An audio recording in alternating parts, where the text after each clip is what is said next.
మోడీ గారు ఈ దేశంలో ఉన్న చదువుకున్న యువతని గనక మనం ప్రొడక్షన్లో భాగస్వామ్యం చేయకపోతే, దేశ పురోగమనలో భాగస్వామ్యం చేయకపోతే ఈ దేశం యొక్క ఆర్థిక వ్యవస్థ బాగుపడే ఆస్కారం లేదని చెప్పి గమనించి దాన్ని ఇన్వాల్వ్ చేసిన ఫలితమే ప్రపంచ చిత్రపటం మీద 11వ ఆర్థిక వ్యవస్థగా ఉన్న భారత్ ఇవాళ 5వ ఆర్థిక వ్యవస్థకు ఎదిగింది.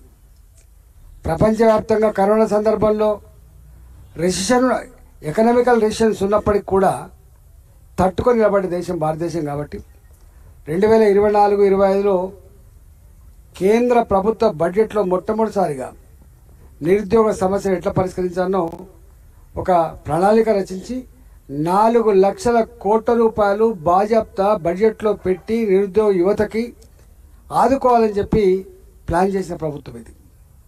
మొన్నటికి మొన్న మీరు చూసిండ్రు, పోయిన సంవత్సరమే కాకుండా ఈ సంవత్సరం కూడా చదువుకున్న పిల్లలు స్టార్టప్స్ కోసం కానీ ఏదన్నా వ్యాపారంలో ఎంటర్ అయితే వాళ్ళకు సపోర్ట్ చేసే పద్ధతి కానీ, ఇప్పటికే నిరుద్యోగ యువత చిన్న చిన్న కంపెనీలు కావచ్చు, ఏదైనా మ్యానుఫ్యాక్చరింగ్ సెక్టార్లో వస్తే వాళ్ళకు సపోర్ట్ చేసే పద్ధతి కావచ్చు, ఇవాళ మేమే ఇస్తామని చెప్పి ముందుకు వచ్చే పద్ధతి కావచ్చు. అంటే ఒక్క మాట చెప్పాలంటే నిరుద్యోగ సమస్యను సంపూర్ణంగా అడ్రస్ చేస్తున్నటువంటి ప్రభుత్వం మోడీ గారి ప్రభుత్వంగా ఉంది. ఇలా ఏ ప్రభుత్వాలు పట్టించుకోవట్లేదు. ఇలా ఏదో గవర్నమెంట్లో ఉన్న కొన్ని ఉద్యోగాల కోసం ప్రయత్నం చేస్తున్నాయి తప్ప రాష్ట్రాలలో.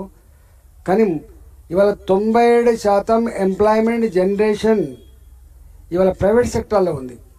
అది ఐటీ రంగం కావచ్చు, అది సర్వీస్ సెక్టార్ కావచ్చు, అది మ్యానుఫ్యాక్చరింగ్ సెక్టార్ కావచ్చు. ఇవాళ గిగ్ వర్కర్స్ ఇవాళ మనం చూస్తూ ఉన్నాం. ఎక్కడివో హైదరాబాద్ పోతే జొమాటో ఇట్లా కనపడుతూ ఉంటాయి. అలాంటి వర్కర్ల కోసం ఇవాళ ఆలోచన గంత కిందికి వచ్చి ఆలోచన చేసిన ప్రభుత్వం ఇవాళ మోడీ గారి ప్రభుత్వం. కాబట్టి 97% ఉద్యోగ కల్పన ఇంతకుముందు చెప్పినట్టుగా ప్రైవేట్ రంగంలో ఉంది. కాబట్టి వాటికి ఊతమేయాలని చెప్పి మోడీ గారు చేస్తున్నటువంటిది మొత్తం దేశంలో యువతకంతా కూడా తెలుసు. అందువల్ల నేను ఒకటే విజ్ఞప్తి చేస్తున్నా, నిరుద్యోగ యువతకి ఇలా కేంద్ర ప్రభుత్వ పరంగా ఎంత కమిట్మెంట్తో పనిచేస్తుందో చూస్తూ ఉన్నాం. కాబట్టి దాని ఫలితాలు మెల్లమెల్లగా వస్తూ ఉన్నాయి. కాబట్టి రాబోయే కాలంలో మరింత పటిష్టంగా అమలు చేసి నిరుద్యోగ యువతకి ఈ దేశ పురోగమనంలో భాగం చేసే బాధ్యత తీసుకుంటుంది. కాబట్టి మీరు ఆలోచన చేసి ఇవాళ పట్టభద్రుల నియోజకవర్గంలో కూడా ఓట్లు వేయాలని చెప్పి విజ్ఞప్తి చేస్తున్నాం. టీచర్లకి, మా పట్టభద్రులకి మళ్ళీ ఒకసారి నేను విజ్ఞప్తి చేస్తున్నా, ఏనాటికైనా ఇవాళ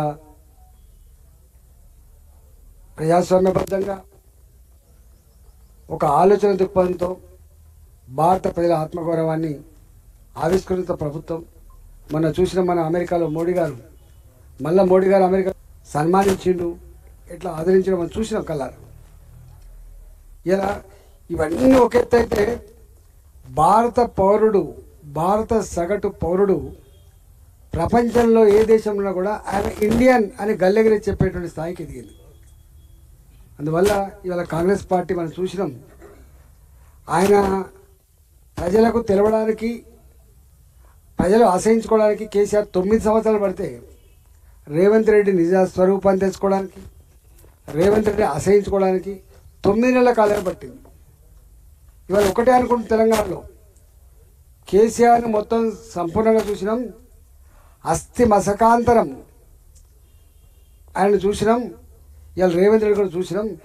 ఇవి కాదు, ఈ రాష్ట్రం బాగుపడాలంటే, నిరుద్యోగ సమస్య తీరాలంటే, టీచర్ల సమస్యలు తీరాలంటే, రైతాంగ సమస్యలు తీరాలంటే, మహిళల సమస్యలు తీరాలంటే ఇవాళ ఇక్కడ కూడా భారతీయ జనతా పార్టీ గెలిస్తేనే సాధ్యమైనటువంటి భావన స్పష్టంగా ఉంది, స్పష్టంగా కనబడుతూ ఉంది. కాబట్టి ఇవాళ మా పార్టీ ఆదేశాల మేరకి నేను అన్ని జిల్లాలు తిరుగుతున్నప్పటికి కూడా మొన్న నేను ఇక్కడ వచ్చి నిలబడితే దాదాపు 68,600 ఓట్లు, దాదాపు 68,000 65 జిల్లాలు వచ్చినాయి. వేసి గెలిపించిన నియోజకవర్గం కాబట్టి ఆనాడు ఒక వెల్లువలాగా వచ్చింది. సరే కారణాలు ఏమైనా గజ్వేల్ నియోజకవర్గం ఒక వెల్లువలాగా వచ్చి ఆశ్రయించింది మర్చిపోలేం. కాబట్టి మా పార్టీ ఆదేశాల మేరకి ఈ పట్టభద్రుల టీచర్ల దానికోసం నేను కూడా కొంచెం ఇన్వాల్వ్ అయ్యి చేయాలని చెప్పి ఆదేశాలు ఇచ్చింది. వాళ్ళకు వాళ్ళు థింక్ చేసుకుంటారు, వాళ్ళకు వాళ్ళు ఆలోచించుకుంటారు. కాబట్టి ఇవాళ మీరు లోతుగా ఆలోచన చేసి ఏది అవసరము ఇప్పుడు, ఏది అవసరం కాదు, ఎవరు మనవాళ్ళు ఎవరు మనవాళ్ళు కాదు, ఏ నిర్ణయం గొప్పది ఏ నిర్ణయం చెడ్డది తర్కించుకోగలిగే శక్తి మీకే ఉంది. కాబట్టి టీచర్లకి పట్టభద్రులకు వినమ్రంగా నేను విజ్ఞప్తి చేస్తున్నాం. 27వ తారీఖున జరిగేటువంటి ఎన్నికల్లో భారతీయ జనతా పార్టీని సంపూర్ణంగా ఆశ్రయించమని చెప్పి కోరుతూ నమస్కారం.